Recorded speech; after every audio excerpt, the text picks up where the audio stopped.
Well, that didn't work. Hello, welcome to the Monday episode of the Kafkonia stream. I had intended to do something cool with the uh, introduction, but we're just going to jump right to it since it didn't work quite the way I'd intended to. I wanted to start with this. Previously during the investigation, these puppies are making me go to another town in the boondocks again. I didn't think you'd keep me waiting in the rain for so long. Welcome to Greenwood. I'm the sheriff, George Woodman. Call me George. There's definitely something in this town. Do you feel it, Zach? My coffee warned me about it.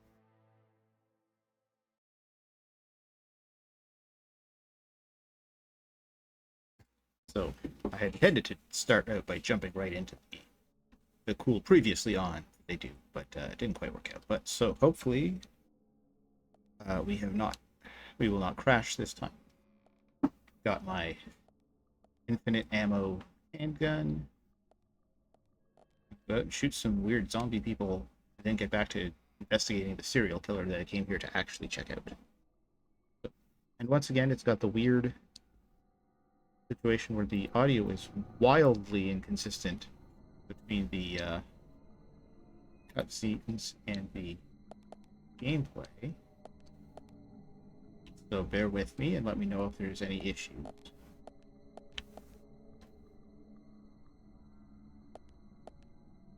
Where is I going?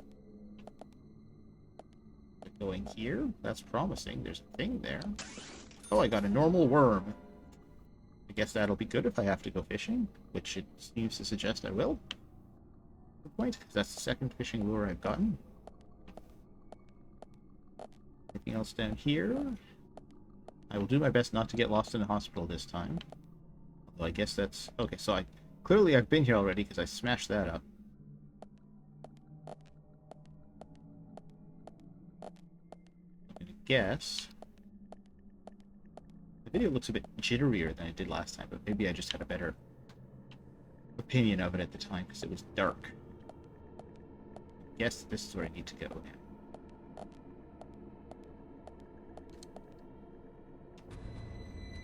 Press the button. Oh, don't have the button. Oh, I must have saved before I got the key. My mistake. Gotta get back to that office. Find the key in the MRI machine. For reasons. Alright. There we go. Oh, I saved it literally right before I picked it up. Perfect. I got the key to the entrance. Good job, York. Down some of my G0 Gatorade. I gotta hydrate so I don't dehydrate. And there I go, accidentally unequipping my gun because damn thing thinks I'm on an Xbox. Maybe I should have just set up the PlayStation 3 in my capture card to play the disc version of this that I have, but I have yet to try actually playing a game on console while streaming. I'm not sure what I would be running into as far as latency and such. I do have the capture card, but I figure I'll use that for the ones where I have to. And yes, I do have 2 copies of this game, but that's still less than the 4 copies of Final Fantasy VIII I have, which I do hope to stream at some point. Now, if you're wondering about the Shin Megami Tensei game, I decided to take a break. It wasn't... Nope, I can't leave. That's where I wanted to go. I decided to take a break because I ran into issues where there was more combat and less role-playing than I was expecting. So, I'll get back to it, I'm sure. It was fun. Now, they have guns. But I know they have guns. Hopefully I can take care of them. I still say zombies shouldn't be allowed to use ranged weapons. It gives them an unfair... It gets rid of my unfair advantage. Give him a good York. But we got this. Huh? I feel like it's a bit late to make that sound. Oh, I missed. Damn it. Great. Die. Die. Ow. Oh. Amazing. Well, that didn't work. I'm dying as I earn extra money. Alright. Investigation failure. Continue. How embarrassing. Dying within, it's like 5 minutes of starting, at least. Got me. Whoa, where the hell am I? Okay. Can I shoot one of them first? No, because they haven't come out yet. Yeah. Gonna trigger that cutscene. Oh no. At least it didn't set me back to my save point. That's something. Can't skip the cutscene.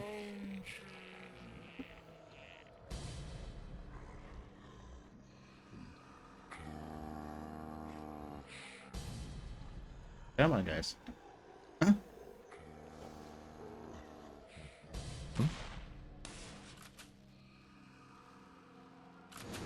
So what I'm going to do this time is I'm going to go to the left so that I can take out that one guy with the wall between me and the other guys. That should work. And then I can hopefully get the other ones as they come around. Oops. Oh, no, I want to get to the... Oh. Nice shot. Great.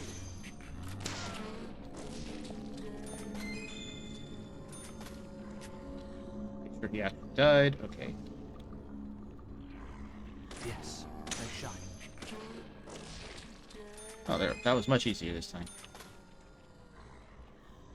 Make sure neither of them was going to respawn. Oh, no, don't holster your gun, damn it.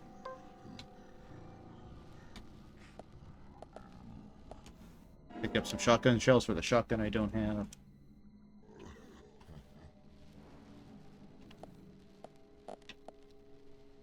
He's going to be around this here. Doesn't even realize that I'm boot and boot. Get the headshot lined up, or is the wall too far? Nope, there we go. Okay. Ease it. Great.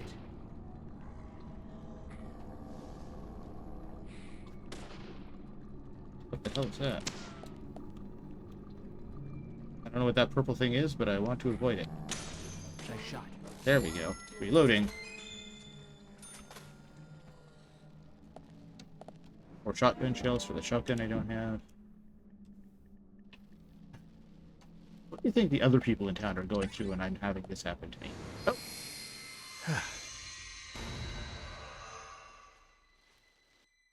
A lollipop. What a surprise.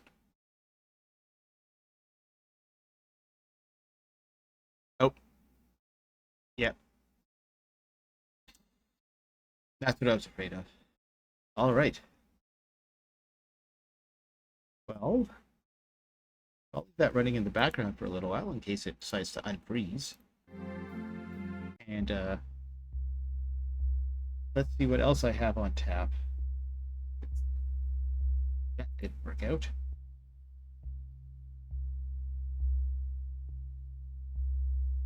Yeah, I toyed with the idea of playing through that section first to make sure that I could get through it, but I couldn't. Or not that I couldn't, but I was behind. But, give me a second here.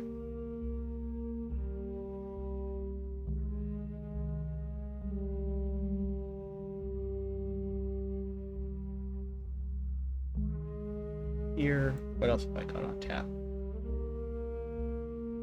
What have you guys been up to while we're waiting? Force quit that because nope.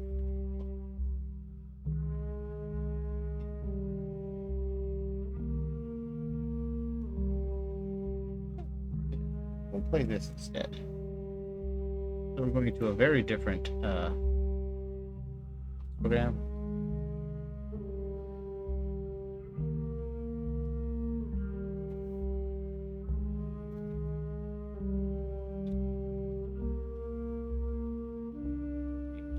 State my stream title. I'm gonna have to look for a patch or something, I guess. We're gonna play this old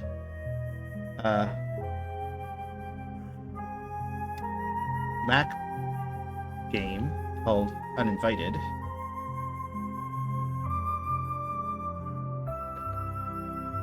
Also going to turn down. What have I got going on here? Okay. Turn down the desktop audio there because it's a lot louder here than it was. There we go. It's a lot louder here than it was Deadly Premonition. This, fiddle with that. There we go. Just right. Or at least right enough. Let's set up. Switch back.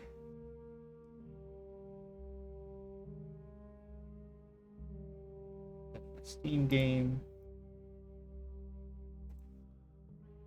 This should look funky.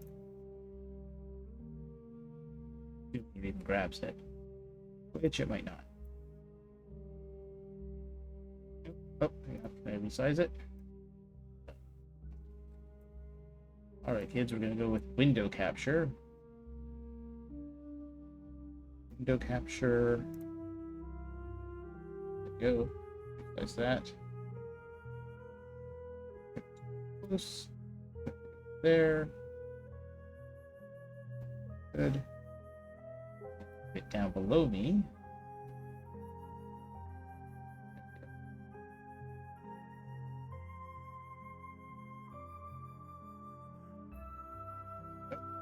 Why is it?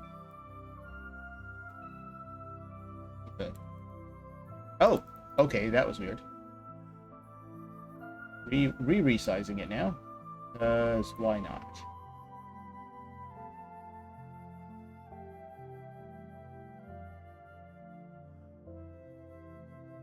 Look at least vaguely right there we go. That'll do, I think. All right.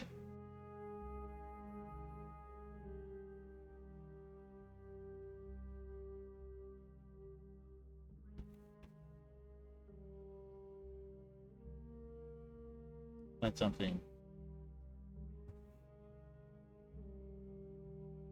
Let's find some royalty-free scary music. See how that works out. All right. Good evening. You've been summoned as the uninvited. Look out! The last thing you remember, before the darkness rushed up to claim you, is your brother's startled cry. You managed to swerve around the shadowy figure that appeared in the roadway, but lost control as the car jumped the shoulder and plunged headlong into this tree. Swiveling your battered head, you survey the wreckage and realize that you are alone. Your kid brother must have gone off to get some help. As you pry yourself free of the steering wheel's embrace, you can't help but notice the pungent odor of gasoline as it leaks from the ruptured gas tank. My invento. Is that supposed to be inventory, do you think? Alright, I better open the door. The car door opens with some effort. The accident has caused some damage to the door. Better go that way. Ooh! There's a mighty explosion behind you as your car bursts into flames. Yeah, these save you the cost of a tow. But try to find your younger brother and have him call a cab instead of a tow truck. I'm okay with my car exploding because at least I don't have to pay for a tow truck. Priority, folks. Alright. Stand at the front porch of a house. This old Gothic mansion casts gloomy shadows all around you. Sharp wind cuts through your flesh to chill your bones. Pounding thunder grows louder and more threatening. Hit the front door. Crack! There go the knuckles of your right hand. Bones weren't made to take such abuse. Can you take such pain? I was just trying to knock on it. I guess I open it? Oh, the door swings open with a creak. Okay, well I guess let that be a lesson to me. As you enter the mansion, the door slams closed behind you. Welcome home. This entrance hall is a large, extravagant, luxurious room, yet it feels strangely oppressive.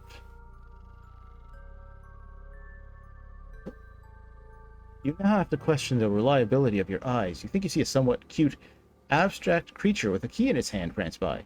You're not sure whether it's your eyes or mind playing tricks on you. Could be both, that is. Not what I was trying to investigate. This very large room-sized carpet displays a pentagram. 5-pointed star set against a circular star field.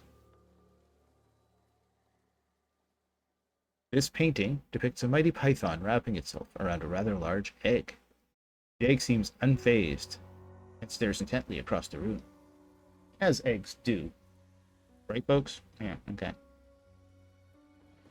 A great bird of prey is pictured swooping down, talons extended, upon some undepicted victim. The painting is a striking work in oils on canvas. It's an early American chair, very old and very valuable. It looks soft and cushiony. The couch looks comfortable. It's just long enough for you to lie down and stretch out upon. The smiling key-bearing creature prances quickly past you again. He grins childishly, as if taunting you. Well, I guess I'm going to go the direction he went then. Hey, how do you expect to go there? Okay. So I've got an exit here, and I can go back out. Alright, let's look at who else is here. It's the bust of a weathered sailor. The 7 seas are etched on his face. He rests heavily on a marble pedestal. The fireplace is a welcome addition to the main hall entranceway. You notice nothing unusual about it. Alright, so this way then. You bounce off the closed door. Really? The door is now open. This room is devoid of any aesthetic warmth or beauty. It is purely functional, with no concern for the trivialities of interior design.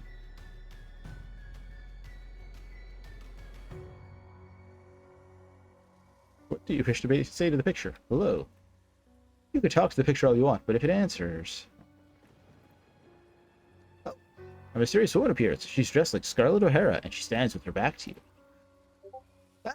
I've gotten the attention of the mysterious lady. She turns to face you. Her face is devoid of any flesh. You're frozen with horror as she begins ripping your body into a bloody mess. Oh dear. I guess I'm dead? I've lost. Okay. Can I read? I can't continue from wherever. Okay.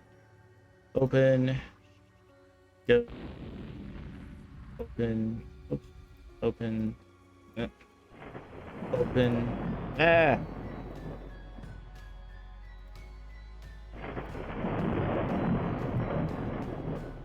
Why will you... It just wouldn't let me go yet. The door knocker... I was not trying to hit... I did not realize there was a door knocker. Maybe I can operate it. The heavy brass, self-consuming snake strikes the solid oak door with a resounding thud. The hollow thump of the knocker rings through the emptiness of the house. Alright. I tried. Now I can go in here. I've looked this stuff over already, so I will go through... I can't go there. Alright, can I open there? The entrance hall cannot be opened. No, but can it be gone to? I want to... Do I click on this? Ah, okay. I bounce off the closed door. Alright.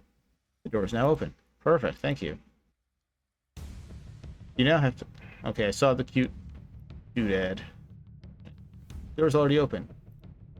Crying out loud. And people wondered why...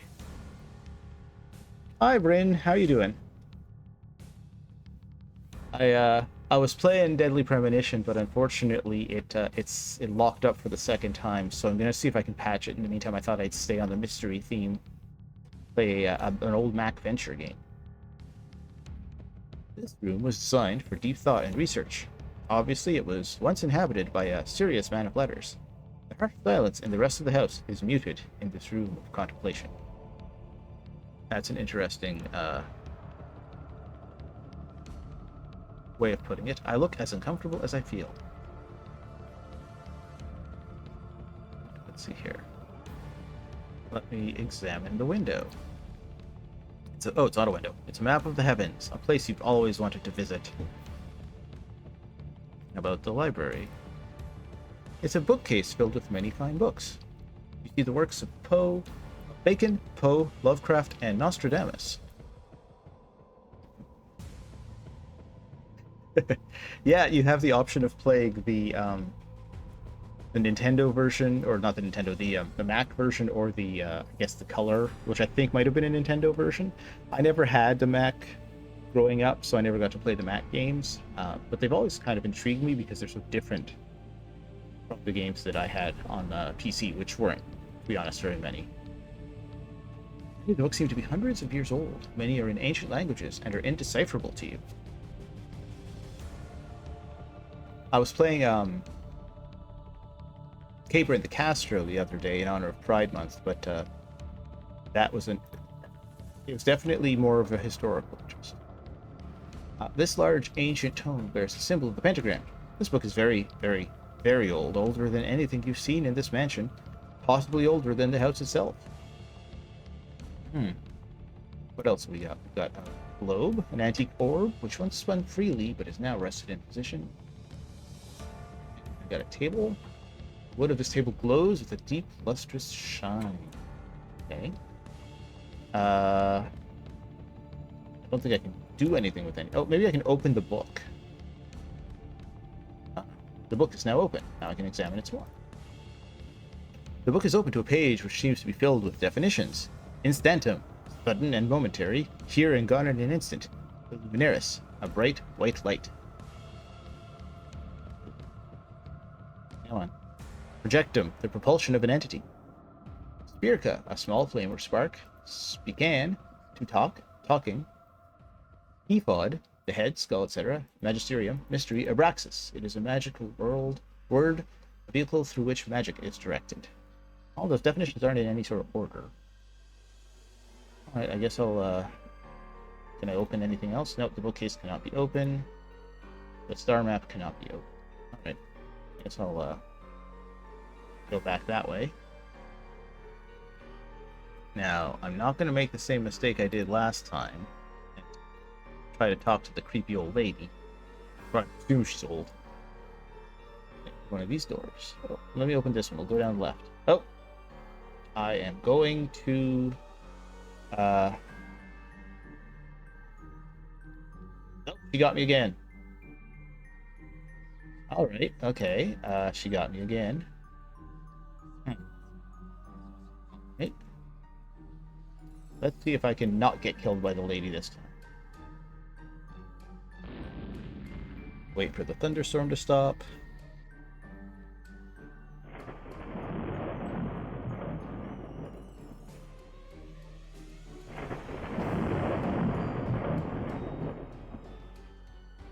They really want you to admire the effort they put into the audio and everything. Alright, so I examined everything before, but maybe there's more I can do. Can I operate him? Nothing happened. Alright, can I operate that? Oh. There was a weird guy. Several dried logs and some sticks from his kindling rest in the fireplace. Can I operate it? Nothing happened. Okay. Go this. I'm going to assume that I at least somewhat have to do things and can't just jump ahead. Although who's to say? Alright, that's not what I meant to examine, but sure. Alright, so I got my definitions. I can go back the way I came. Well, this time I'm just going to go the stairs. The old wooden floorboards creak under your weight. Your creaking footsteps echo through the emptiness of this huge house.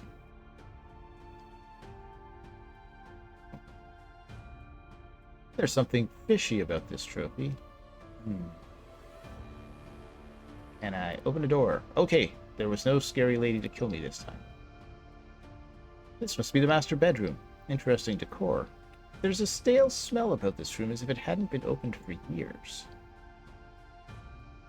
This antique wheelchair is your favorite piece of furniture in the house. Form and function combine to create the mobile seat. That's my favorite piece of furniture in the house. This bed looks mighty inviting. The way you feel you could climb into it and sleep for a week. Nope. I had to click on that. The small table has been cut from solid oak. The tabletop is very deep, but there are no drawers in it. Alright, good to know. Alright, so those things are examinable. Oh, I can click first and then click on that. That's good to know. Wax and wick and candlestick. If you need some light, this may turn the trick. Can I take? No, don't operate that. This bed is comfortable. You could relax for hours, but this is no time to relax. Your work is not yet done. Nothing happened. Okay. It doesn't appear to be a way to take items, so... Cabinet won't open. It's locked. Alright. The door is now open. Look through here. Oh my goodness. Whoever decorated this room certainly has eclectic tastes. The decor of this room could be described as African Art Deco. This large bathtub seems to have been cut from a single slab of granite. Its supporting legs look like lion's feet, and it is the most stylish bathtub you've ever seen. Its fixtures are gold. Tacky as all get out. A fluffy soft towel. A fluffy soft towel. That. Okay, I click on it. Okay. The base of this clay mask has extremely large ears. This little Indian man looks like some kind of voodoo doll. Wood, cloth, and small bits of silver leaf combined to create this anthropomorphic miniature. Oh, maybe. Yeah, that's probably what it is, actually. Let me go back. And see if I can drag. Nope, not the bed, thank you very much. Not the table, not the bed. There we go. Oh, yeah, thanks. Thanks, Bryn. That was a big help, actually. What's this? The loneliness of this abandoned estate makes you long for the company of your little brother. You've seen neither hide nor hair of him in quite a while. He should be somewhere on this estate. You'd better find him. A cut glass bottle with a matching cut glass cap contains a brown liquid. I guess I'll take that. I'll just loot the place.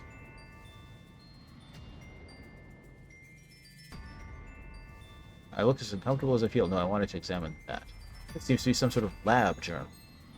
Open it while I have it in my inventory. The book is now open. The diary reads, I have lost control of Draken. My star student now fancies himself a master. Though his power is strong, his spirit is weak. He's easily corrupted by the dark spirits of greed and power. My servant, more aware than I, sealed his star in my hingeless box. They're locked away beyond his stare. I've hidden the key. A chair knows where.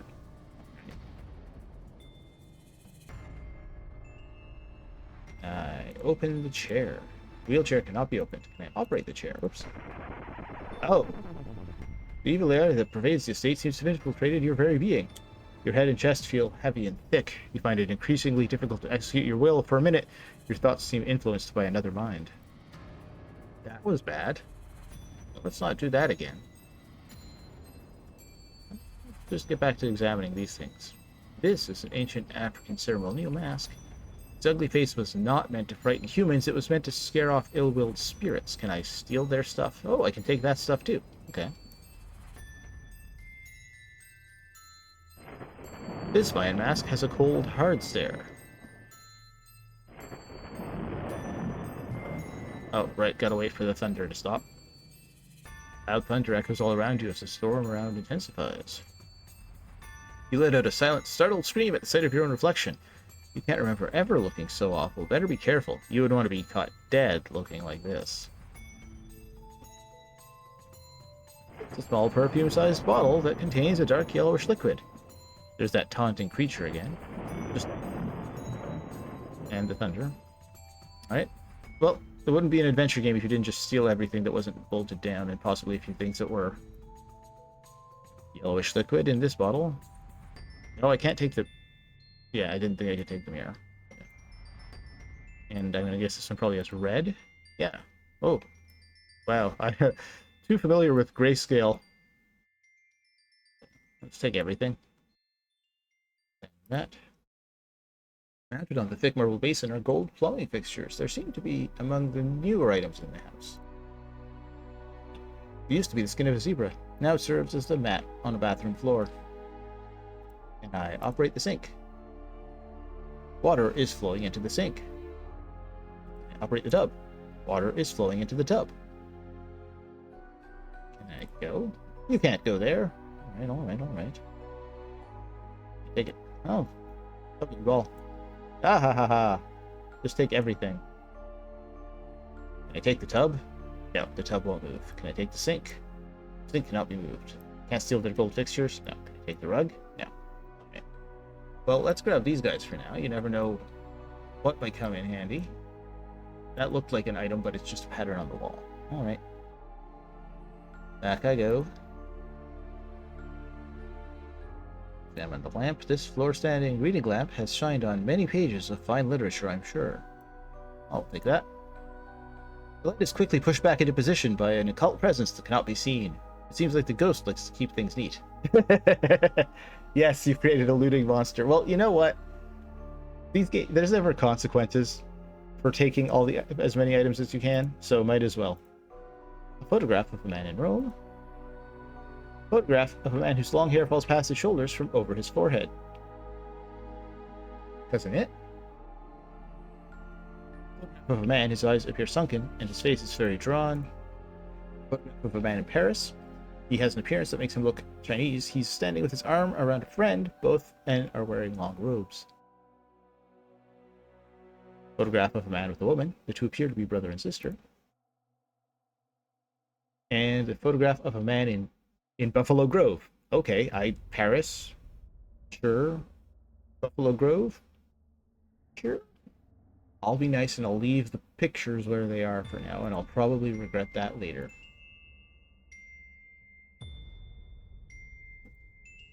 Alright. The old wooden floorboards creak under your weight. Your creaking footsteps echo through the emptiness of the huge house. The door is now open. What's in here, I wonder? This room has a strange energy about it. There's a powerful presence in here, too. You do not feel alone, just insignificant. Yeah, that's about right. This leather star-faced book looks old, but its binding is fresh and uncracked as if it has never been opened. Well, we'll change that. The book is now open. My star is gone, but not lost. Master's servant will pay for his indiscretion. The vehicle of my power has not yet served its purpose. When it sets me free, I will have a chance to realize my unlimited potential. The forces of the technological society will be unprepared for the likes of me. I will not be denied. My omnipotence is inevitable. Sure thing, bud. This is half of a set of twin beds. The polka dot bedspread almost matches the room's decor. This fluffy white pillow seems like a nice place to rest your head. I'll take that. You could rest your head on this pillow to take a load off your shoulders. Never know what I might need. I'll take that book too. Wax drippings clinging to the side of the candle. So now I've got multiple candles. Oh, that was definitely not your imagination. This little creature is definitely running circles around you. It disappears as quickly as it appears. It moves too fast for you to react to it. A large antique closet. It's made of dark oak and is very heavy. Oh, the closet is now open. Can I go? I can't go there. Okay, can I... close? Okay, alright. These curtains frame a small window with polka dots. The window cannot be opened. Okay. The creature seems to be playing a catch-me-if-you-can game, and he's winning. He waves his key wildly, teasing you with it as he runs through the room. Okay. Shadows and light. This unsigned painting is an abstract pattern of blacks, whites, and grays. I wanted to look at this. A small reading lamp is mounted on the wall above the bed. A thin chain hangs down, serving as an on-off switch. Open that. Oh, the nightstand is now open. What's that? The seal on this scroll looks familiar. Displays a self-consuming snake. Can I click? Drag? Oh, I'll take that.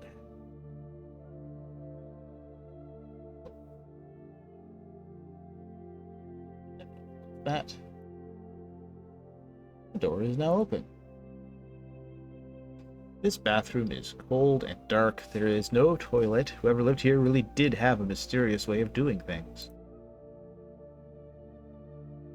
7 years has not dulled the beautiful shine on the porcelain tub. 7 years. It's a 20-gallon fish tank. There seem to be tiny gold flecks drifting around the tank. Fish tank cannot be opened. This gold faucet is one expensive plumbing fixture.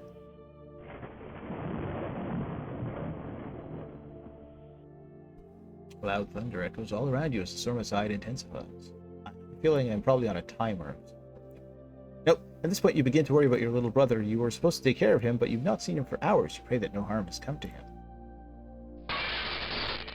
The shattered fragments of glass glitter in the gloomy light as they fly through the air. The fish tank is now devoid of any water or fish. Bits of broken glass cling to the aquarium structure. The light fixture seems to have been shaped to be gripped. There's no light switch.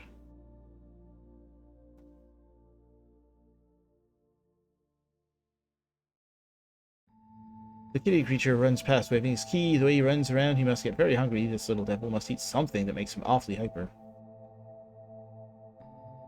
Can I operate that? I can't reach the light. Okay. Water is flowing into the sink. You see yourself in a round frame. The frame looks nice. You, on the other hand, look terrible. Give me all that stuff. I'll sell it for when I go back to town. Just like I'm a D&D guy. This ordinary laundry hamper matches the decor of the room perfectly. This towel is damp and moldy. It's stained by what looks like blood. Okay, even I have limits. My rug is nice and soft. You bet it would feel nice under bare feet. This is soap? You wonder if this soap is 99 and 44/100% pure. You never know when you might have to clean up after yourself. Alright. I think I have looted all I can loot. The door is now open. Go. This room looks like your typical 20th century bourgeois bedroom. Place to relax, perhaps? Oh, let's see here. There goes your friend running by again. He's not very sociable. He doesn't even say hello. No idea what I'm supposed to be doing here. These polka dot curtains give this room a cozy, homey feel. This small bedroom is dominated by a large, luxurious bed, definitely king-sized. If this is a small bedroom, I would hate to see a large one. I'll tell you that right now. You study yourself in this small mirror. You don't look at all well. This modest black dresser is of painted pine. The dresser is now open. This symbol of the pentagram seems to be the major motif in the ornamentation of this mansion. This five-pointed iron star fits in the palm of your hand. Indeed it does. Watch, I'm going to run into the owner of the house and he's just going to be mad at me because I stole all his stuff. You wonder who picked out these cheery drapes. You wonder if you'll ever get out of this place alive. You wonder what happened to the folks who lived here. Again, the evil that dwells within the estate vies for control of your spirit. Its influence grows more and more powerful. Soon you will not have the strength of mind to fight it off. You can feel that the spirits collected here are anxiously anticipating your induction. Well, I guess I better get going then. I feel like I'm being told I'm dilly-dallying too much. Oh ho! Oh, the battle axe won't fit. Try removing something from the inventory. Ah, I see. So it actually does matter. Can I move within? No. Oh. Oh, that's kind of neat, though. Man, it's like Resident Evil inventory before Resident Evil inventory. Too bad I can't, like... Oh, I can click and drag within it. Okay, perfect. Oh, I just have to get it in the right spot. Then I can... There we go. I still keep some of this stuff. In here. Move that up. Move that up there.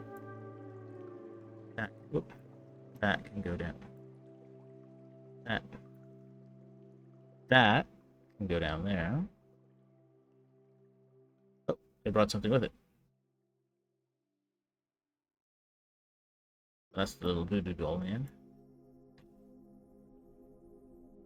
Still fit the towels in. Oh, come on. You can do this. Oh, it actually is a number. It's not just space. Okay, that's too bad. Okay. Well, I probably don't need the towel then.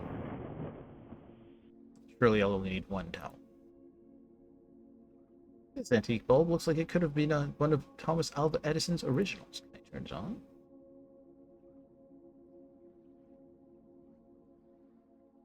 The light does not have any effect on the stairwell. Alright, well, let's go to the stairs. Ah!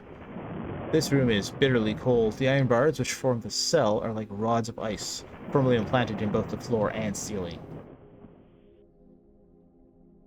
Well, let's examine it.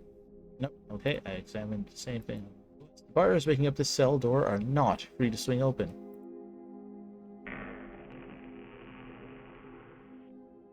You pull on the cell... Oh! That was quick. You pull on the cell door until the cold iron finally gives way. A hideous figure in the shape of a decapitated peasant forms inside the cell. The severed head speaks as it hangs from its hair. There is no escape from here. There is only one sentence in this cell, an eternal life sentence. There is no escape. No escape. His voice fades out as the ghastly image fades away. Whoops. I thought I was within the cell. I didn't realize I was outside of the cell. I am dead.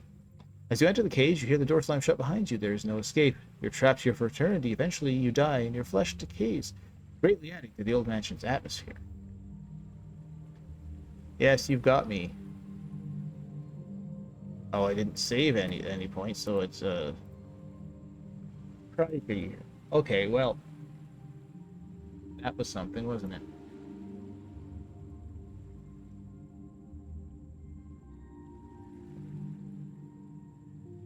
It was fun, but I don't want to go through all of that again. Alright. Let's try. Open. Go. Thunderstorm. Or explosion, I should say. Thunderstorm.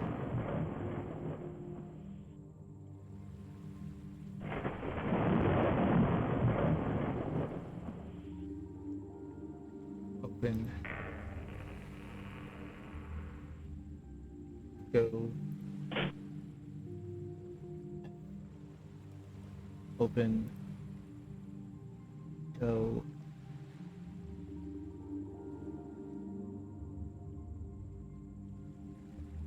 Oh, that's not what I wanted to click on. I wanted to click on that. Oh, crying out loud.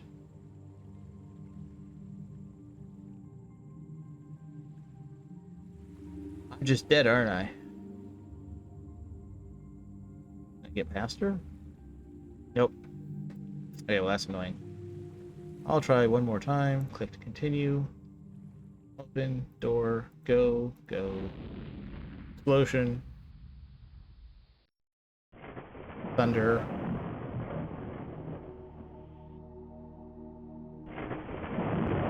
More thunder.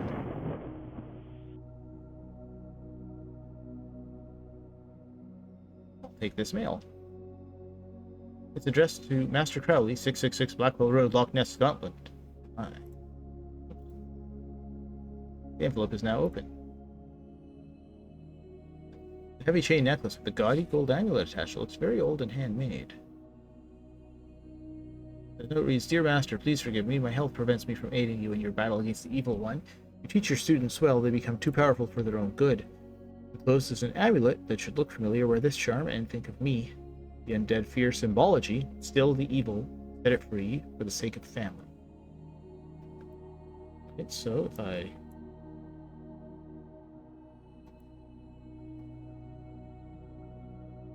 Oh, click to continue. There we go.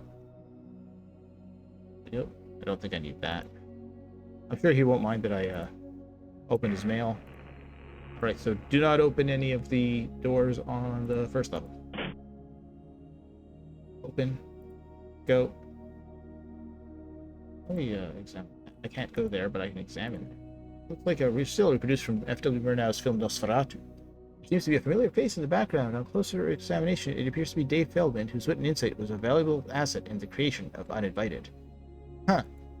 Well, that's interesting. Alright. This door is now open. A good-sized closet with lots of room for bric-a-brac. Alright, what do we got? Tall thin box that used to hold a bottle. Looks like it came from a haberdasher. The bottle's label reads, No ghosts for poltergeists, vampires, and other undesirable undead visitors. That could be. Aerosol spray can that reads Spider Cider. arachnid anesthetizer recommended by leading entomologists everywhere. I feel like spider cider would be an unpopular drink come autumn.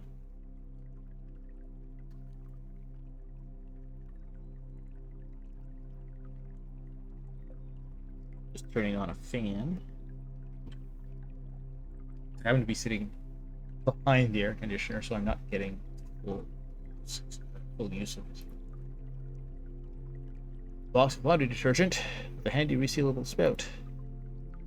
They don't make boxes like these anymore. The Farmington Corrugated Box Company of Claypit, Minnesota went out of business years ago. A can of insecticide. You never know when you'll need to kill a bug. In case I have to kill them instead of anesthetizing them. Silver bowl has been used by some slob as a spittoon. Like old Shaw. Disgusting. A glass ashtray. Definitely did not come from a Holiday Inn. This mop looks like it's been used to swab many a deck, as it were. What about this one? This broom has swept its fair share of floors. It looks like a convertible for a witch. And what's that? There are paint stains all over this tarp. Alright. Go... The one thing I haven't opened yet, so I'll go here. Nope, I have opened it. Never mind. Take the axe and be gone. And this was the modern one. Yes, I know I better find my brother, but I don't know where to go to find my brother. Also, all of these doors... If I... Can I operate this? Nothing happened. Okay.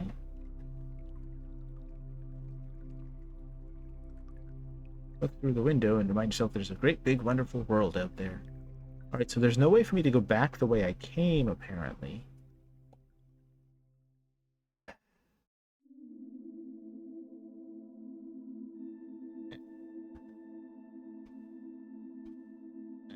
Consume it? I have a strange concept of food. Okay, so I can't consume that. These have... Are there signs? This door shows signs of age and neglect. The wood is very dry and it's beginning to crack and warp. Oops.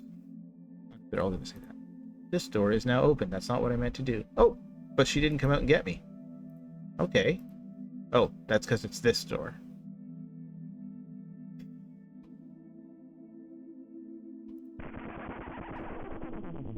Alright, so I'm being influenced by the thoughts of another. Okay. That's not good, but it is what it is. Now open. Go. I can't go through the... Yeah. Go. Open. It's got all those definitions. Can I take the book?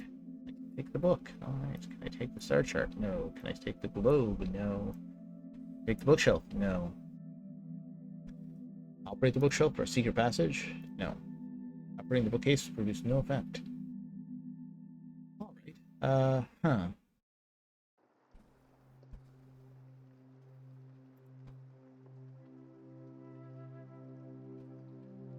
What if I go... No, I can't go through the door. It's closed. Right. The door that slammed itself shut behind you seems stuck, as if a great force is keeping it from being opened. Yeah, I guess that makes sense.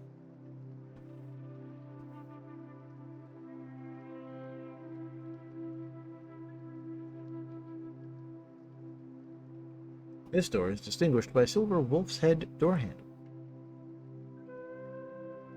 This door looks as if it's been sealed by dust and spider silk.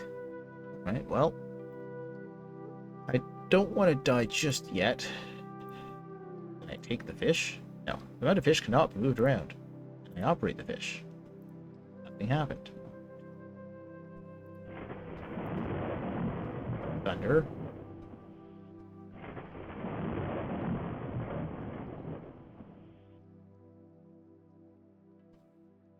You hear the pounding thunder from the storm outside. It looks like it sounds like it might be getting closer. This. I'm trying to remember if there's anything. And I'll take the book and I'll take the candle. No, not that. Yeah. Open. There's the other book.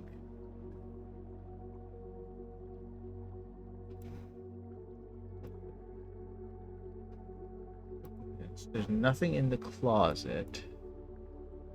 Yes, I could put things in the closet if I needed space. Cold and dark. The hamper has the bloody towel. I do not want a bloody towel. Thank you very much.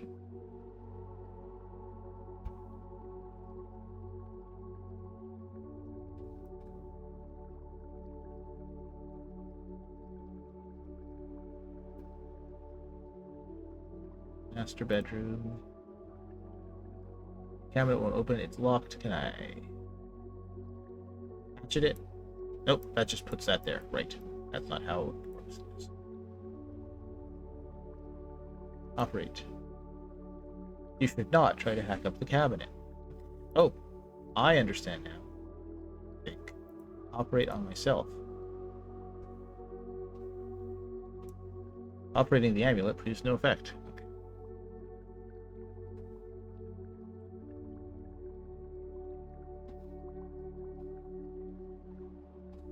Yes, the little guy who's wandering around. I go here now.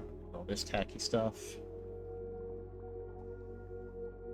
This is supposed to ward off evil spirits, right? No, it's this one. Yeah, no evil spirits.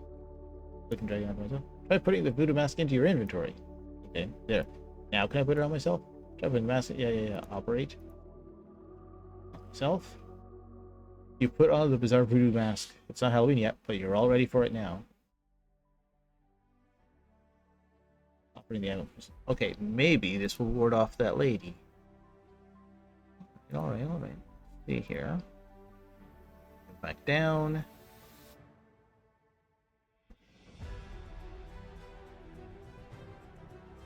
A mysterious woman appears. She's dressed like Scarlet O'Hara and she stands with her back to you. Nope. Okay, so the scary mask did not ward her off. There you can see there's that's it, the 2GS version, or the IIGS version. Well, this has been a little bit of a disappointing stream. Let's see what else we got on tap here. I don't want to call it after less than an hour, but at the same time, I don't want to just bang my head against walls.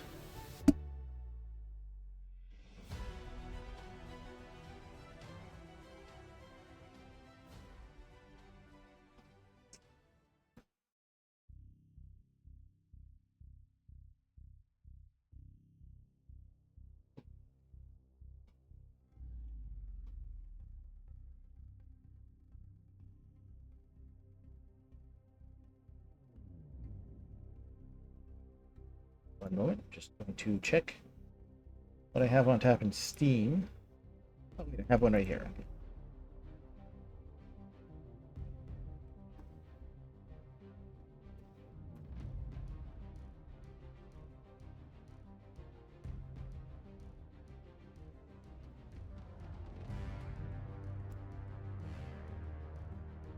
We're going to be trying out the Staffer case, cases 1 and 2, which was a free demo download for the Staffer case series, I believe.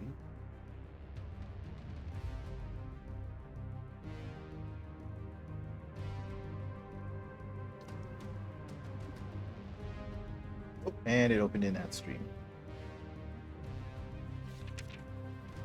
Okay.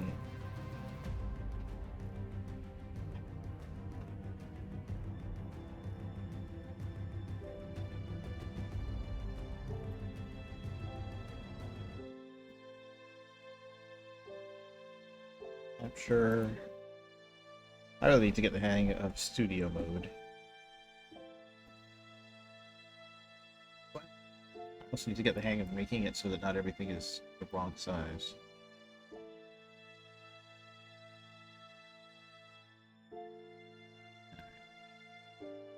Fit properly?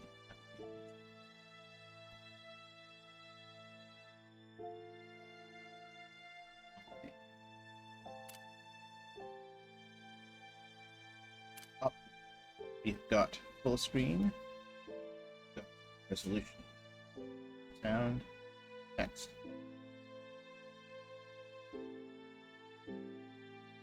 Right, well, so yes, this is Staffer Case demo version. Keeping on the mystery theme.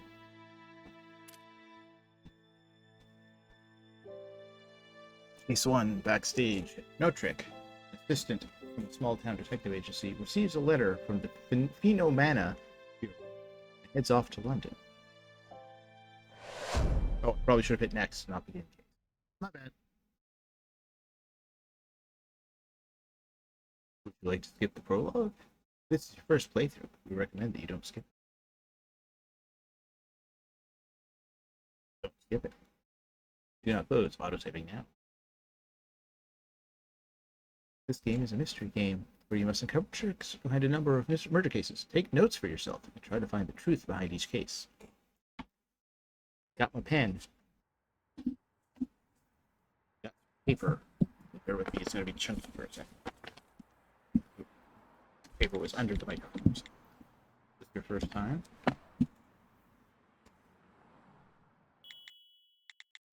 Excuse me?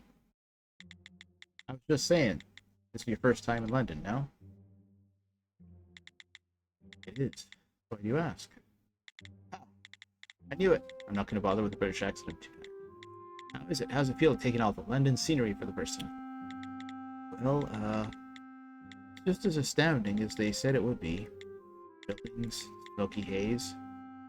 Though I haven't seen Big Ben. Ha ha ha. Yes, yes, indeed. She's important, Big Ben is. Though I'm afraid, young lad, you won't be able to get a good look at her from around these parts. By the by, that bag sure looks heavy. I look so depressed, and also I have appears to be a marker in my hair like a hair roller. I'm to be here a while? I'm here because I received a job offer. Imagine I'll be living here until I get fired. Oh ho, rather young to be working. You must be something else, huh? How is your age? Well, that was at the height of the big war. I mean, back then. I figured taxi drivers in London would be the quiet sort. Did I grab the wrong one? What's the name of this new employer of yours? For another shilling, I'll take you right up the front door of their building. Another shilling? What am I paying you for? That's quite alright. In front of the park will be fine. I mean, you're already paying for an expensive cab ride. What's another shilling? Most, like yourself, visiting London the first time, try to find the way themselves, and before they know it, they find themselves lost in more ways than one, you know? He's pretty much forcing my hand here. If I keep turning him down, he'll probably just keep pestering me. Well then, I'll place my fate in your knowing hands. The name of the place was... What was the name of that agency? I believe it was written on the letter I received from that man calling himself the Detective Chief Inspector.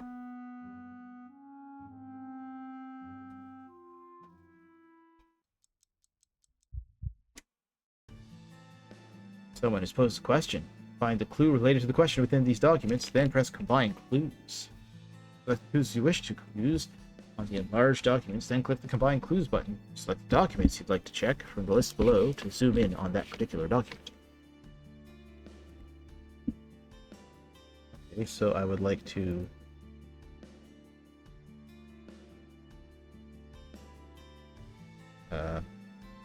start. Okay.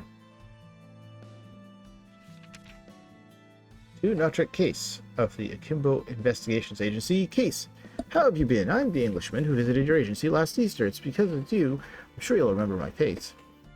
If I didn't properly introduce myself back then, or I didn't get to properly introduce myself back then, but my official title is Detective Chief Inspector of a certain government agency. The reason I showed my face at that old agency of yours is that I want to recruit you to our Mana Affairs division. Currently, I live in London, the city where cases that ordinary investigators can't solve happen every single day. Such a place is the perfect environment for a talented lad like you, yourself, to flourish. Let me be frank with you. I need a person of your talents. On the other side of that coin, you need an environment where you can demonstrate your talents. I even got your boss's permission for this. She opposed the idea at first, but in the end, she understood what was good for you. I hope you understand that this is not a chance everyone gets. I look forward to receiving a favorable response to my offer. Sincerely, Detective Chief Inspector Burt, London branch of the Phenomena Bureau. And there's my employee badge. I'll choose this clue. Tick. Tick. Drag. so I can look at those things, but I didn't. Alright, and duck clues to combine. That one. But I'm trying to. Oh, I see. Pinned. Nope. How do I... What did it say? Select the documents icon from the list below to display the enlarged document. Selected information will display to the left. Pinned, pinned, pinned using your tape recorder. No, I just want to know how to select the dang clue. Man, I am not having a good day. Alright, so that is selected. And I was... Okay, so that is selected.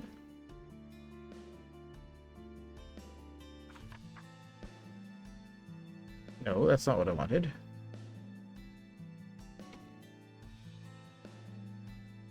Letter from the chief, then select part of... Oh, the part of the letter I just zoomed over it. Okay. Alright, that's what happens for not reading it properly. Mystery solved! I figured out the name of my employer. I'll go to high stakes mystery. The Phenomena Bureau. I've heard people around here call it the Bureau for short. Exclamation mark. You know where the Bureau is located, right? If you could take me there, I'd appreciate it. Understood, sir. Question mark? What's wrong, sir? Something troubling you? No, it's just... You got really polite all of a sudden. You just forget to mind your P's and Q's at times? London taxi drivers always cart around their fares as if they were the Queen herself. Ah, I think I get it. Funny, really. Right when he heard me say the Bureau, his attitude shifted. According to the rumors I've heard, the institution's reputation is far from a good one. From all the way to London after receiving a suspicious letter from such a suspect institution, I must be out of my mind. Yet, to be able to carry out an investigation in a city like this, well, that's been a lifelong goal of mine. We're here, sir. The gray building on the left over there is the London branch of the Bureau. So much for taking me right up to the door, eh? Thank you. You said that would be 1 shilling? Where'd I put the money in exchanged? You might want to check the front pocket of your bag. The front pocket? It's all right here. How'd you know? Huh. Such things shouldn't come as much of a surprise. You intend to stay in London for long, that is. What's that supposed to... Have a great day, sir. I do believe you'll find the city isn't half bad a match for you. Ellipsis. How'd he know? Logical!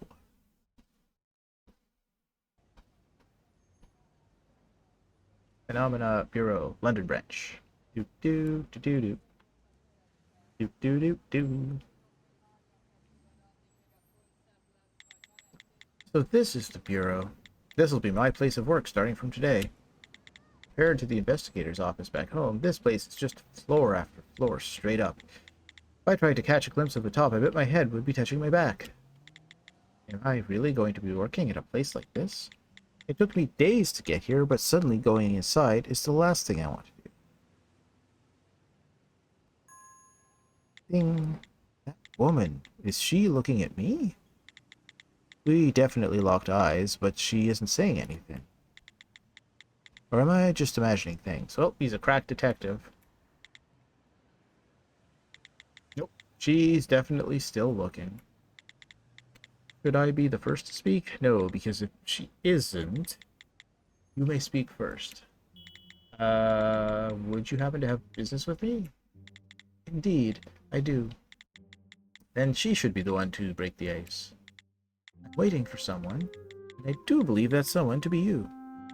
A new recruit from the Akimbo Investigations Agency, known for sticking a fountain pen in his curls. Height roughly 165 centimeters, goes by the name Note... Well, something close to that, right? My name's Notre Case. You're a member of the Mana Affairs Division, aren't you? That I am. The name's Pandora Redfins. It's a pleasure to meet you. No, the pleasure's all mine. I'll pass on the handshake if you don't mind. Hmm? Now that I'm thinking about it, I do remember something about the British not shaking hands all that often. Don't take it the wrong way, it's just that I'm extremely reluctant to come into physical contact with you in any way. Oh, I won't take that the wrong way. Wow, you're right, I almost did take that the wrong way. I guess you could say I suffer from mesophobia. It's a bit of a bother, but you'll have to put up with it. Just have to put up with it. I mean, is it really okay to have a detective who's scared of germs? Well, enough with the introductions. Shall we head inside? You'll have to follow close behind. The bureau is a bit of a maze, and I don't want to have to report a child gone missing. There's something odd about this woman, as if after all these years I could still get lost.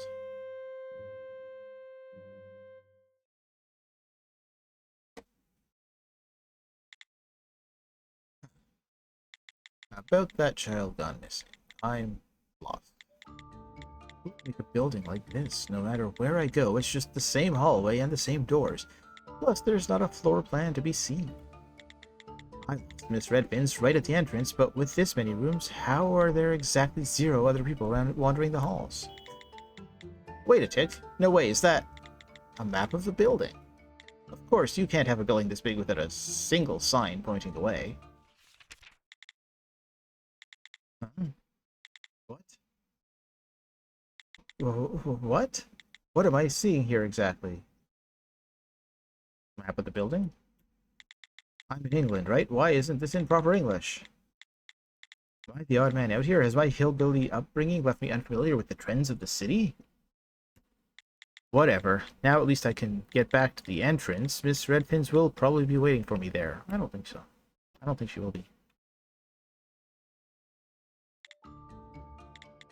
This map, it's here because someone's able to read it, right? Then maybe the writing on here must be a unique code that only the employees here can make sense of. Then there must be some way for me to figure out where the office of the Man Affairs Division is. After all, I'm an employee here too now. Let me have a look through my things. New information added to your files. Certainly there must be something enclosed in the parcel I received that could be of some use. Need to select the information pointing to the location of the Man Affairs Division, and then choose the place the information is leading me to on the map. If I can connect those 2 pieces of information, I'll be able to find my answer.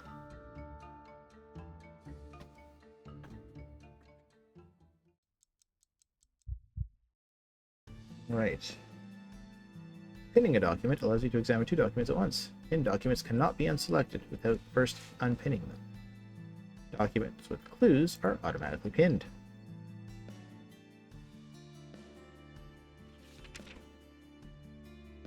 Alright, let's see here. Oh. NA01. There we go.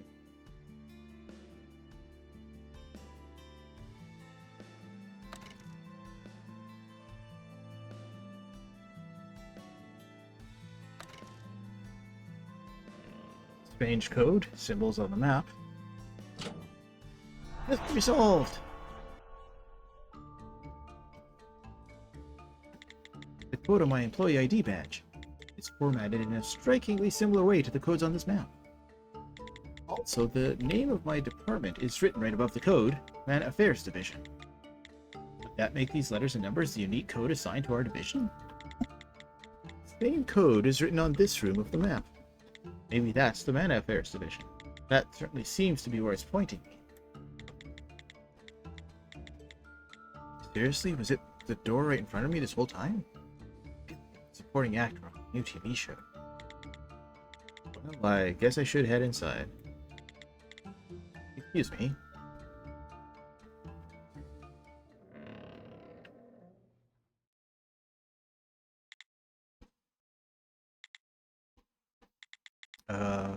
I'm... Ah, ha, ha. Hands in the air! Oh dear. Logical!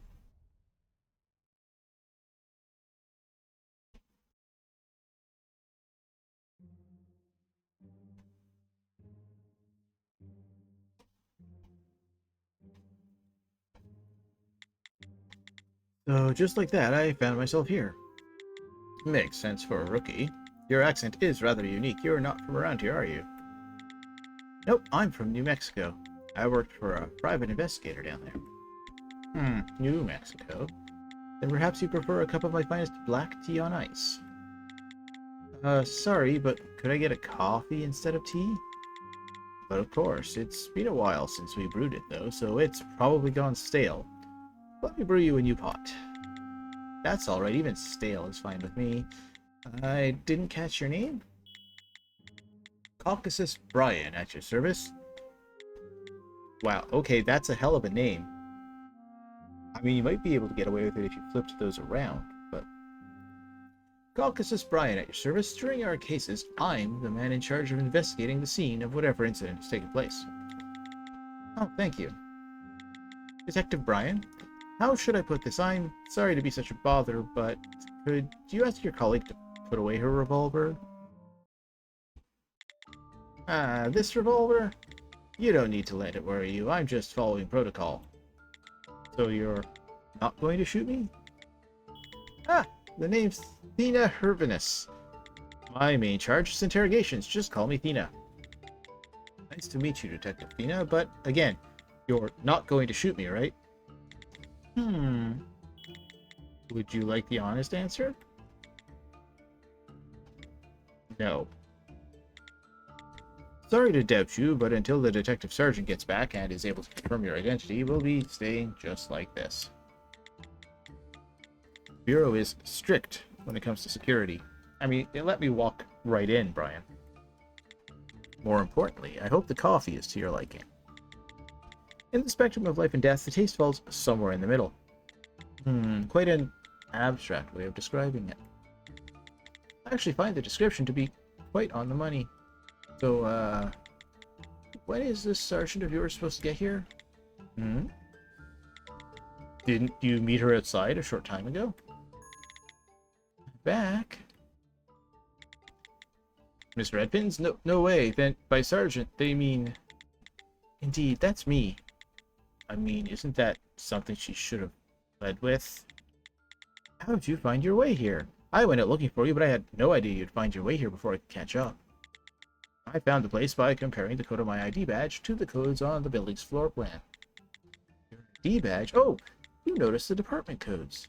But, why are you sipping on that cup of coffee at gunpoint?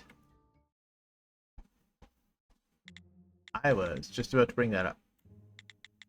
Looks like you've been cleared of suspicion. Excuse us for that. Yeah. Sorry, we just about held your welcoming ceremony and your farewell ceremony at the same time. There's a joke I can't laugh at. Sarge, this is all sort of sudden. I haven't heard word of a new recruit joining us. I only heard word 20 minutes ago myself, and from the detective chief inspector, no less. I know my voices are all over the place. I'm getting the hang of it. Of course, I wouldn't expect any different.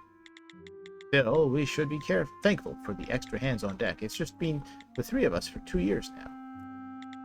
You've all had a chance to introduce yourselves, right? Our friend Note here is going to be joining our investigation team starting from today. It's no trick. No trick case. Right. I'll keep that in mind, Note. Call me what you will. Now that I'm thinking about it, we haven't heard about the most important thing yet. The most important thing? I'm talking about your skill. What is it? What can you do? My skills? Well, I haven't really learned any special skills, and honestly, this is my first time leaving my hometown. I do have a license to operate heavy machinery. Maybe that'll be of some help. You must be joking. I guess they wouldn't need that, huh? Machinery. I'm just asking this to be certain, but Mr. Case, are you not a staffer? No, I'm not. What? Is that going to be a problem? I see. Well, it's less of a problem and more like you're fired.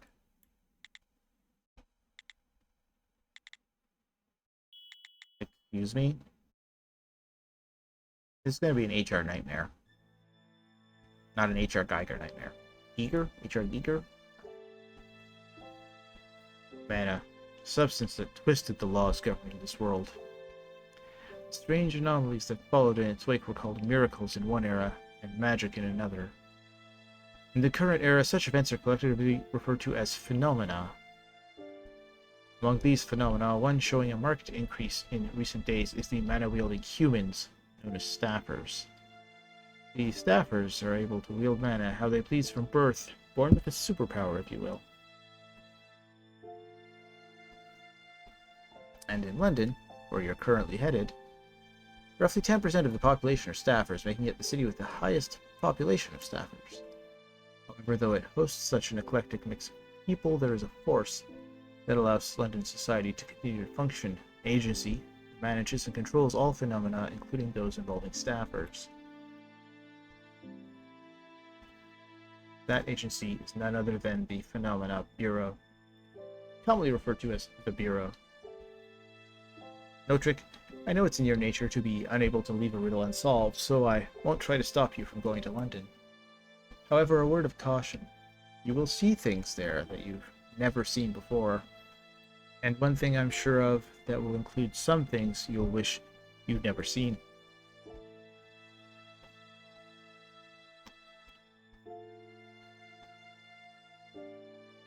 Staffer case.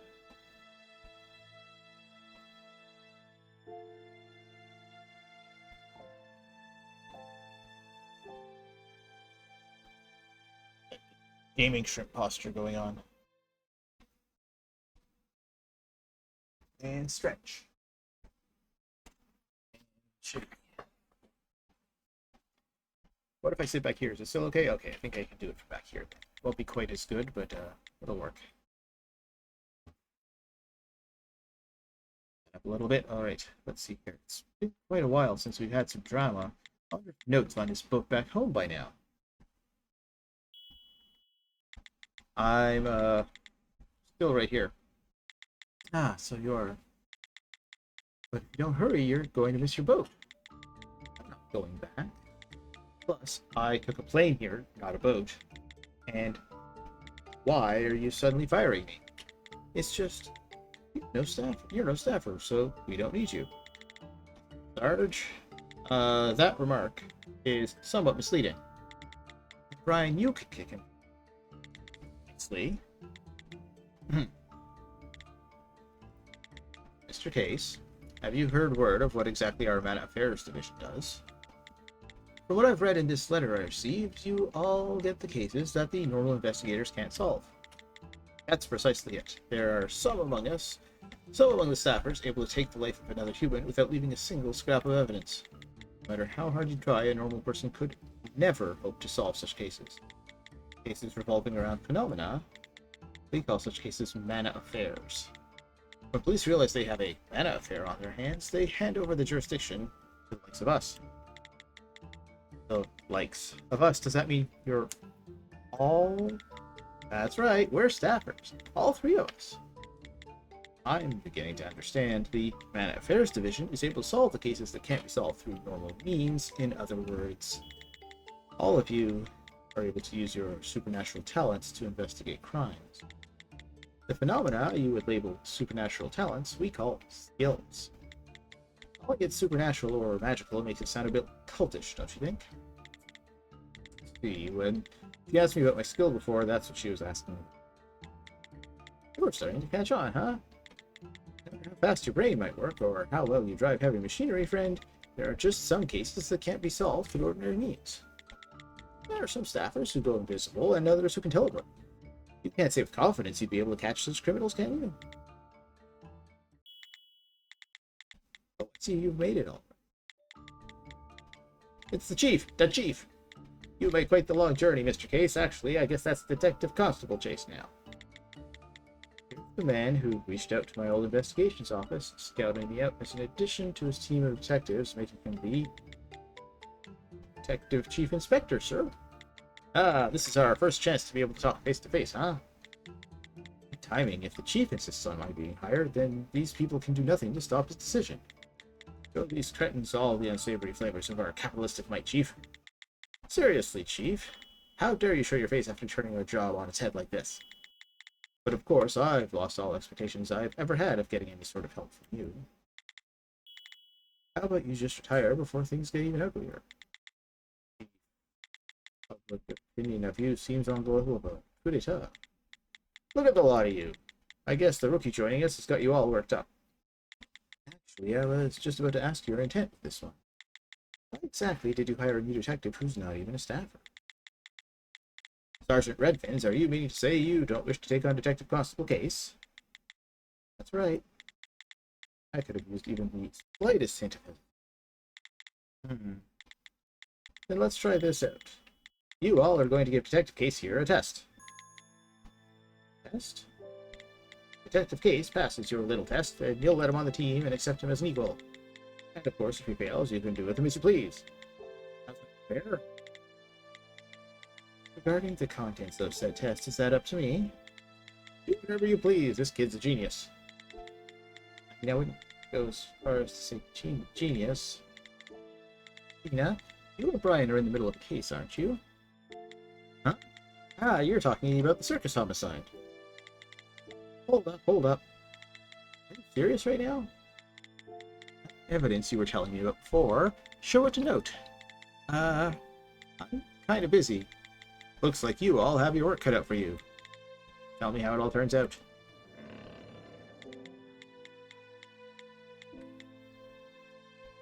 Once again, making his escape after giving us a bunch of work to do. All of this is a bit chaotic, but if I pass this test, that means I'll be able to stay on, right? Okay, so you all are going to give me a test, right? What do I have to do? Before we get to that, take a look at this document. Okay.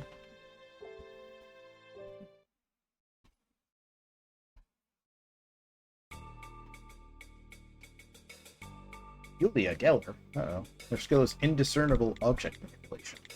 What sort of document is this? Who's this a picture of?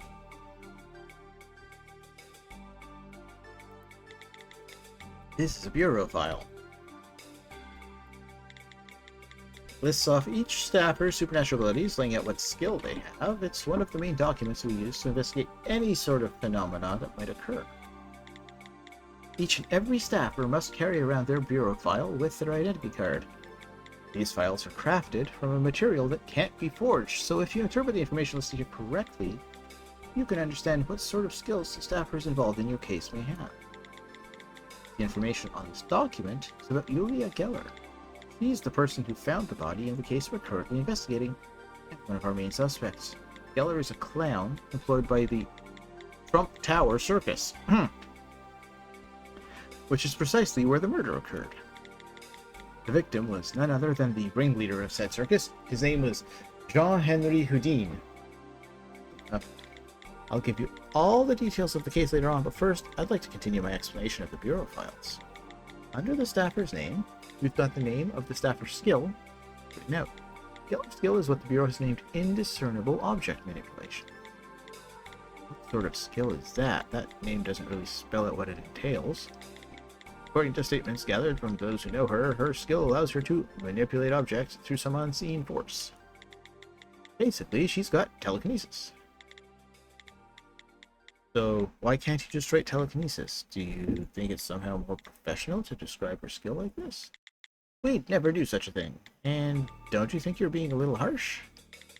There are over 1,000 staffers able to move objects without touching them in London alone. We have to take an academic approach to the naming, because filing them all under such overarching words as telekinesis does nothing to distinguish the subtleties of their skills. You usually infer what sort of a skill a staffer has by the name listed on their file, though there are occasional exceptions like this one.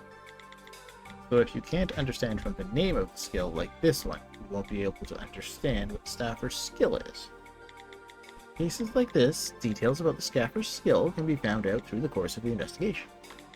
Yulia Geller has been using her skills to perform acrobatic stunts at the circus, so it was easy to find out that her indiscernible object manipulation equals telekinesis.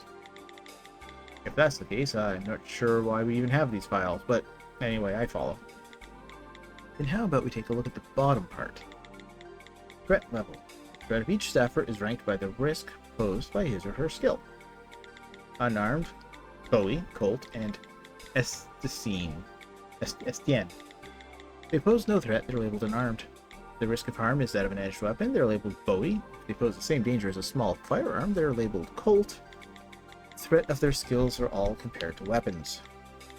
Staffers with a high threat level may have some restrictions placed upon them that could interfere with normal life. Julia Geller is rated Colt. Does that really mean her skill is as dangerous as someone wielding a pistol? Next comes skills range. This shows how far the staffer's skill can reach. In Miss Geller's case, I see she can only manipulate objects that are within 2 meters of her. The catalyst section below shows what the staffer needs to use a particular skill, but in Geller's case, she doesn't need anything for hers, so we'll skip that. Last of all, we have a section to write anything of note about the skill that isn't included in the above sections. The info in this section can vary widely depending on the skill of a person's bureau file. Skill were about controlling something, we'd have information about the substance that can be controlled. If the skill were about creating something, we'd have info on what can be created. So, shall we wrap up our explanation there?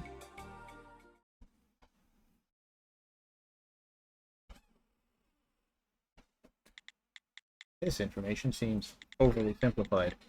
Aren't there any documents with a bit more detail on them? There are.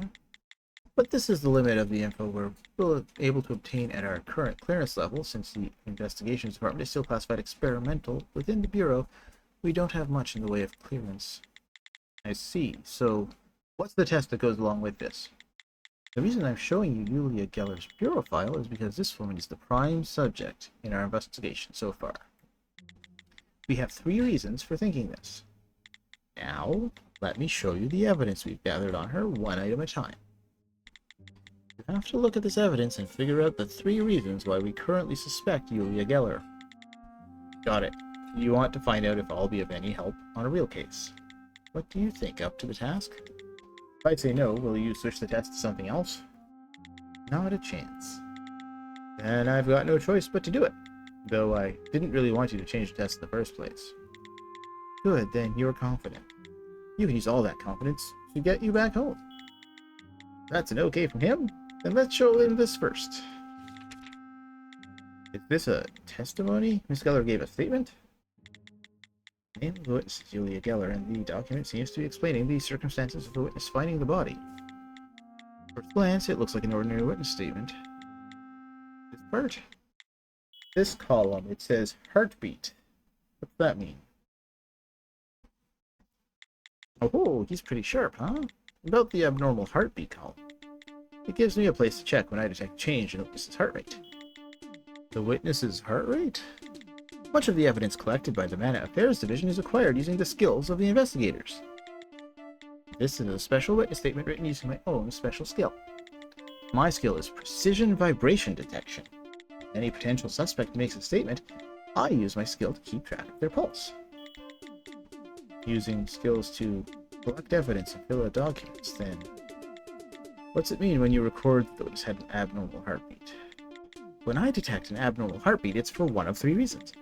The witness is either in an agitated state, they are talking about something emotional like murder or death, or the witness is lying. See, so you're like a lie detector. No.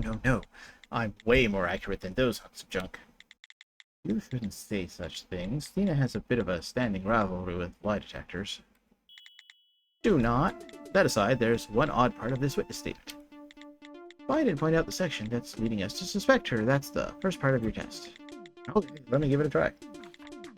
If they're choosing to show me this document, there must be some sort of falsehood recorded inside her statement. Pay attention to the times when her heart rate is abnormal. I should be able to find the lie in her statement. However, lying isn't the only reason for the fluctuations in her heart rate, so I've got to be careful. The false part of her statement had an abnormal heartbeat to prove it.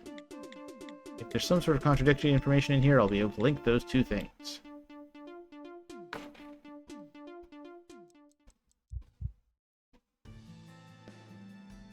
Let's look at our witness statement here. I was the first to find him like that. I came to see him at 9 o'clock p.m. to bring him his coffee. know that sounds suspicious, but I didn't kill him. Alright. Oh, it would have to be this one then.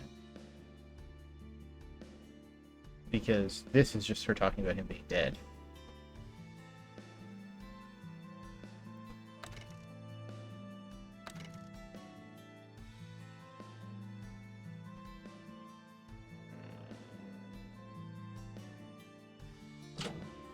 Mystery solved!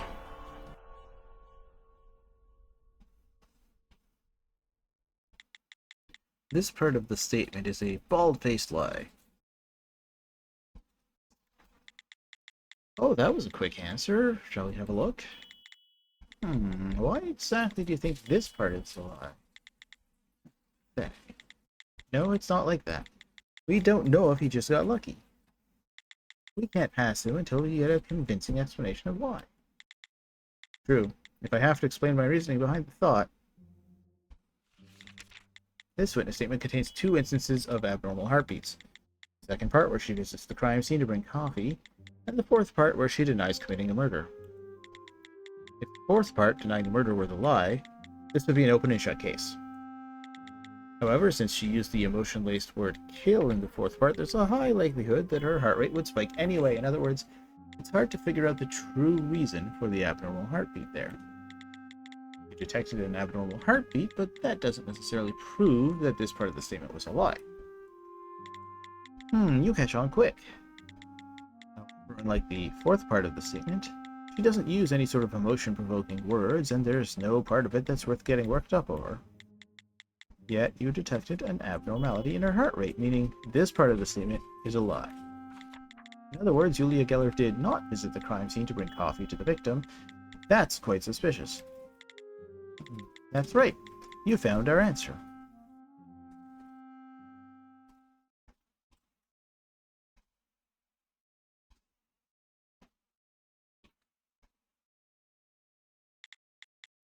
I also had my suspicions about Geller's statement and continued questioning the subsequent. Here are the results of my interrogation. Now, their statement, just from one look at the document, I can see I just got very worked up. That's right, when a witness is excited or agitated, I detect strange heartbeats, whether the statement is true or not, so we're unable to tell whether the testimony is true or not with this document alone. At times like these, we've got to bring in some other evidence. So, I think I'd better take over the explanation from here. Don't go getting smug just because you beat me. Out of the 3 of us, I'm the runt of the litter. I'm not. How was I smug? Plus, that wasn't exactly something to lose over. You already called yourself the runt of the litter, so why not accept it? Shut up. People always pick winners and losers. Hurry up, Brian, and show them the data you got. Alright, I guess I will. I do hate to judge others, but that was a problem I simply couldn't overlook. I do hope you understand. Here you go, Case. Your second test. This must be a photo of the crime scene. Person slumped over the desk. Must be the victim. Case we're investigating. Also, we're currently saying Julia Geller is our prime suspect, right? In the picture of the victim, cause of death is blow to the head. What's all this green ink, though? Those are the pieces of trace evidence left behind at the scene of the crime. Fingerprints, footprints, scratches, and more. We've got all sorts of forensic clues. My skill is to accentuate various clues so that others can easily see what they are. Using my skill, I can make records of the clues I find on the photos of the crime scene, like this. We call them trace photos. Skill to find clues, besides just staffers, this might be possible for anyone to do given enough time. Yet perhaps it's not just about finding evidence either. The time the trace evidence was left is written here too. Nice catch. My skill makes clues appear to shift in color and brightness depending on how much time has passed.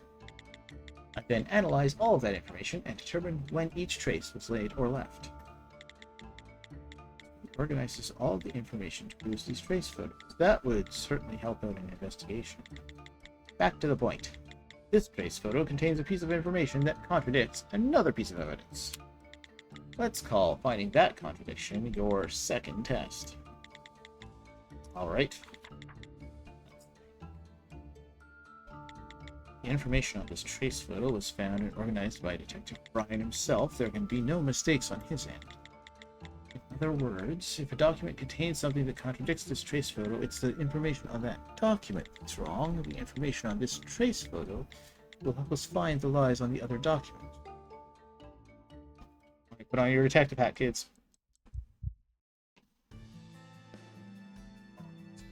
Trace photo. Pin that. 30. You came to see him at 9. Oh, that's pretty obvious.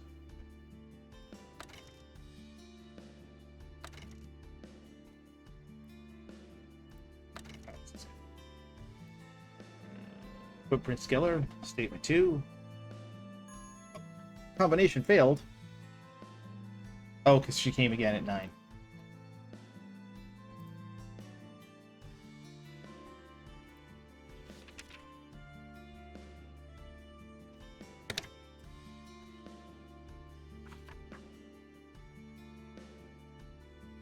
Oh, so confused. What am I doing? Okay, alright. Okay. You're asking if I came at my business celebrating a coffee. Are you suspecting for this? Ringleader, the victim, always took a coffee 9 p.m. After all, he normally stays up until the morning. The Steelers knows there that night too. I had no other reason.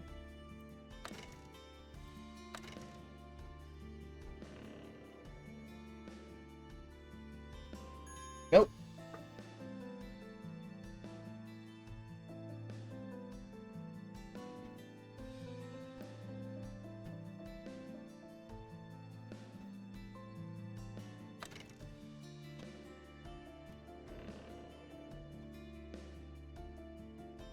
There we go. I knew what it was. I just picked the wrong option. That's my story, and I'm sticking to it. I've got it. You can take your time if you'd like. That's quite all right. The document contradicting this trace photo is the witness statement. Would you like to point to a specific part of the statement and explain what's contradictory about it? The additional witness statement Tina got, there's this one part that stands out. It says I had no other reason to visit the scene that day. Given Miss Geller's agitated state, it's impossible to judge the validity of the statement based on the abnormal heartbeat alone. However, by looking at this trace photo, we can see now this part of her statement was false. This trace photo clearly shows the footprints of Miss Julia Geller left behind. One part is, as Miss Geller said, we can see there were footprints left at 9 o'clock. If the statement that she had no other business with the deceased that day were true, those would be the only footprints she left at the crime scene that day. But that's simply not the case. There were another set of footprints left behind at 7:30. One set of footprints at 7:30, and one set of footprints at 9 o'clock. Miss Geller visited the scene of the crime twice that day, so her statement that she only visited a single time is clearly a lie. There's your contradiction between the two documents. What do you think? Am I wrong? No, that is indeed the answer. It wasn't the most difficult of problems, but you delved so far into this in such a short time.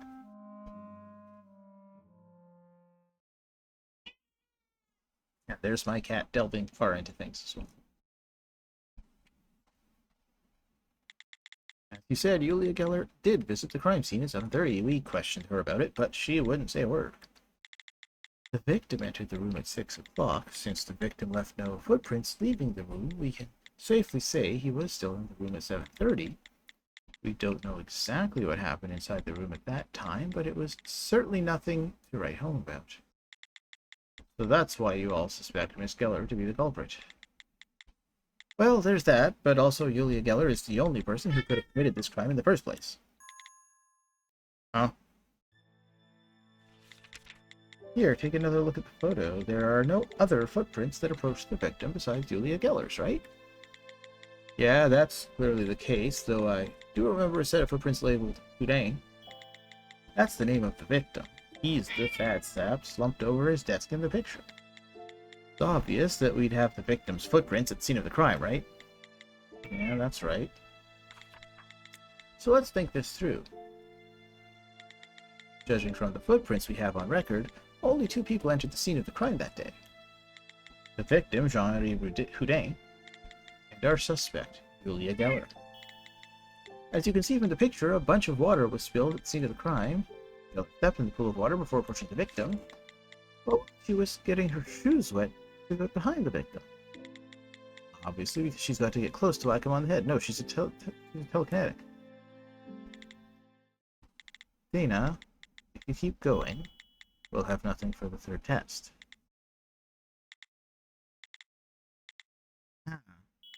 Eek. I got sort of carried away, but I'll cut it out. Sorry everyone, I just couldn't rein in these fantastic reasoning skills of mine, but you're blatantly wrong. So what's all that mean for my test? Unfortunately, since our investigation is still in progress, we've got no more information to show you, so until our investigation continues, we have no choice but to stop the test. What?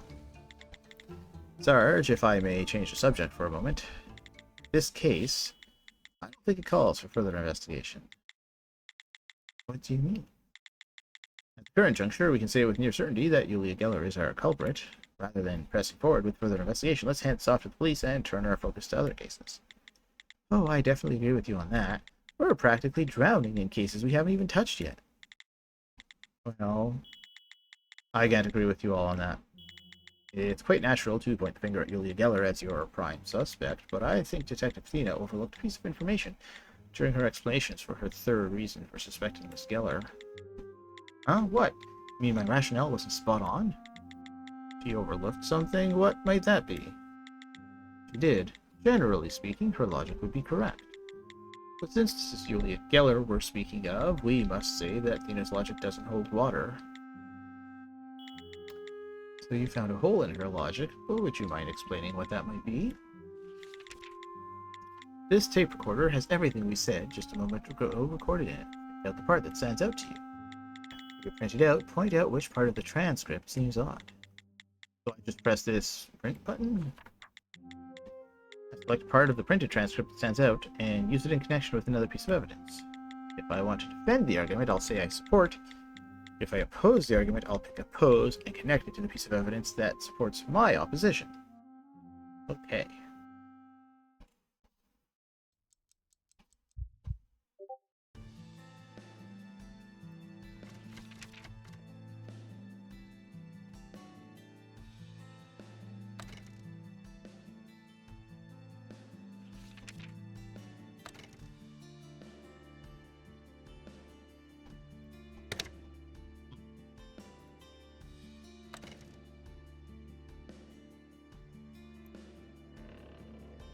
Come on, baby. Yeah. I mean, she could have done it just to throw them off her trail by doing it physically. But it's the part about Julia Geller risking her shoes getting wet in order to get close to the victim. You thought the reason she might do that was to whack him on the head, right? Right. If there's a puddle on the floor, you'd normally just take the long way around it, no? But her getting so close to the victim is something we can't really explain without assigning the action some sort of special reason. Right, I agree, however. She might not have approached the victim with the intent of killing him. What are you basing that assumption on? The suspect's skill. Her skill? Look at that smug motherfucker. Indiscernible object manipulation. Rather peculiar name, but you said it's basically just telekinesis, right? Able to use it up to 2 meters away. For a person with the ability to wield such a skill, would she even have to approach the victim to hit him in the head? Ah! As you all said, such circumstantial evidence regarding the suspect approaching the victim would only add more suspicion to the accused under normal circumstances. However, that's not the case with Julia Geller. Our suspect wouldn't need to get that close to the victim. You're right. With the powers of telekinesis, she wouldn't have to approach her victim to hit him 100, no, 1,000 times.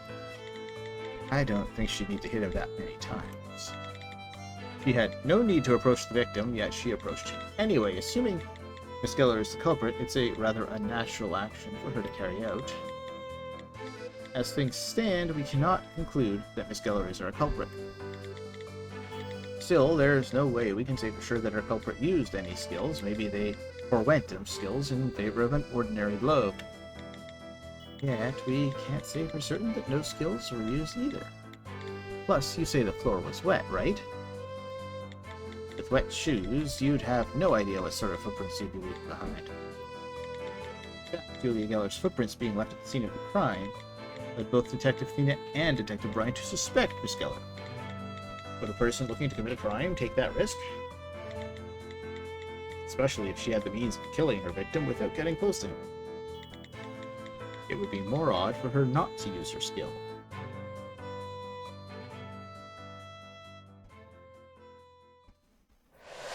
Logical.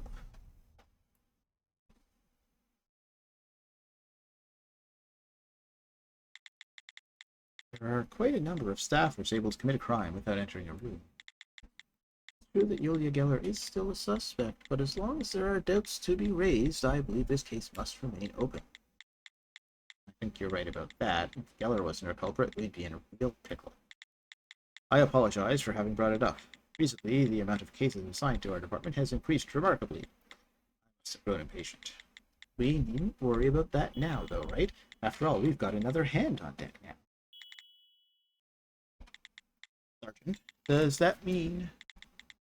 Honestly, I was thinking I'd fail you and send you home no matter how you did on the test.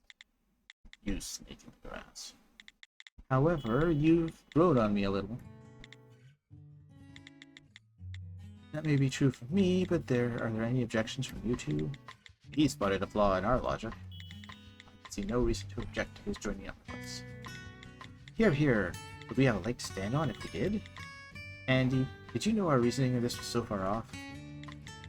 Well, it's sort of a basic line of reasoning in a man affairs investigation, so much so that ignorance of the fact borders on crime.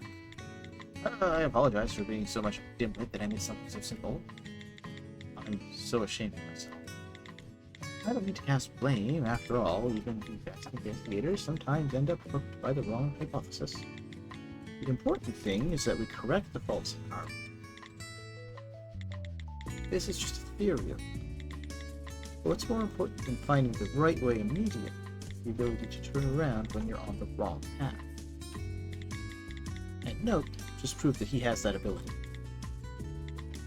So, we're a little late in saying this, but welcome to the Man Affairs Division. Nope. No need for the pleasantries, the pleasure's all mine. So you're right that it was a bit late. Well then, we'll have our welcome party later. For now, shall we get ready to head out? Head out? Where to? Where do you think to continue the investigation? We're off to the scene of the crime. Trump Tower Theater.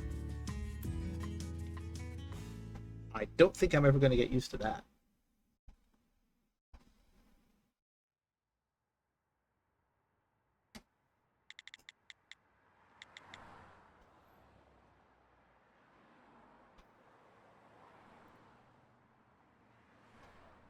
It auto-saved. It is almost 9 o'clock, and I am getting a headache and need to figure out what I need to do to patch Deadly Premonition to get back to it. So, I'm going to call it there. I had a lovely time, everybody who joined me here.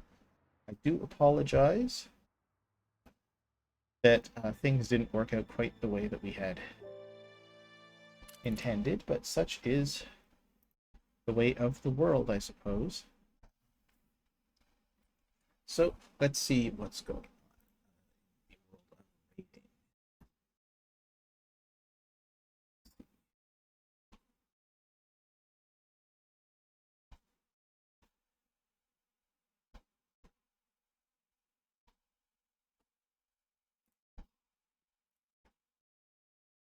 Kiwi.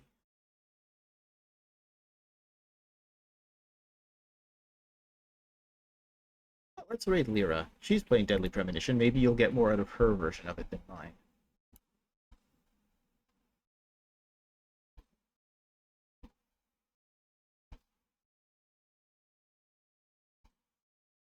I do apologize again. Next time I start it, I will make sure that it is in working order ahead of time. Have a great day, and I'll see you guys either tomorrow or Wednesday for something else. Bye.